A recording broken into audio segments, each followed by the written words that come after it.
بسم اللہ الرحمن الرحیم۔ السلام علیکم دوستو، جیسا کہ آپ جانتے ہیں کہ محرم الحرام کے حوالے سے ہماری سیریز ویڈیوز چل رہی ہیں۔ اگر آپ نے پہلے والے سوال نہیں پڑھے نہیں سنے تو آپ نیچے ڈسکرپشن میں ان کے لنک ہیں، وہ سوالات اور جوابات دیکھ سکتے ہیں۔ یہ وہ سوالات ہیں جو علماء کرام سے پوچھے گئے اور علماء کرام نے ان 50 سوالوں کے جوابات دیے۔ ان کا جاننا آپ مسلمانوں کے لیے بہت ضروری ہے۔ آج کا سوال ہے، یزید کو پلید کہہ سکتے ہیں یا نہیں؟ اعلیٰ حضرت امام احمد رضا رحمۃ اللہ علیہ نے فتویٰ رضویہ شریف جدید جلد 10 صفحہ 194 پر اور جلد 22 صفحہ 52 پر یزید کو پلید لکھا ہے۔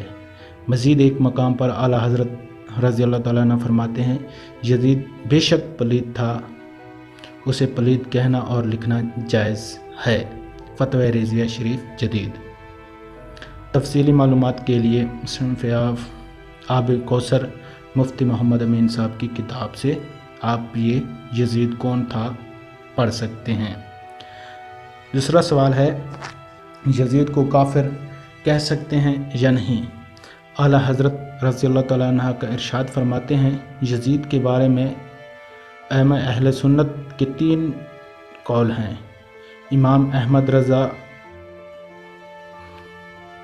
رضی اللہ تعالیٰ عنہ کے نزدیک کافر ہے، اس صورت میں اس کی بخشش نہ ہوگی۔ امام غزالی رضی اللہ تعالیٰ عنہ وغیرہ اس سے مسلمان تسلیم کرتے ہیں، اس پر کتنا ہی عذاب ہو بالآخر بخشش ضرور ہوگی۔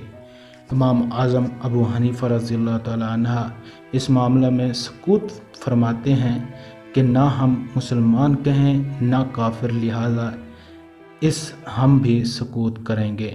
ماخوذ فتویٰ رضویہ شریف۔